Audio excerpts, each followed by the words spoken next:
Sunsilk সুরঞ্জনার এই party সাজানো হয়েছে with some hang out places and some gadget and apps information.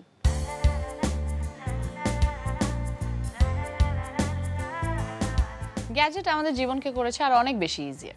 So গ্যাজেটে কিছু information নিয়ে আমাদের এবারের আয়োজন। সম্প্রতি স্যামসাং নিয়ে এসেছে স্যামসাং Z4। এর অপারেটিং সিস্টেম হচ্ছে টাইজেন 3.0 ভার্সন এবং এই ফোনটির প্রসেসর হল কোয়াড-কোর 1.5 GHz, 173 গ্রামস 4.5 ইঞ্চিস স্ক্রিনের এই ফোনটির প্রাইমারি ক্যামেরা 5 মেগাপিক্সেল এবং সেলফি ক্যামেরাও 5 মেগাপিক্সেল। এর সঙ্গে রয়েছে Jio tagging, face detection, panorama, HDR এবং dual LED flash, 1GB RAM এবং 8GB ইন্টারনাল স্টোরেজ। আরও রয়েছে accelerometer, proximity sensors, removable Li-ion 2050 mAh battery রয়েছে ফোনটিতে। ব্ল্যাক এবং গোল্ড কালারে পাওয়া যাচ্ছে ফোনটি।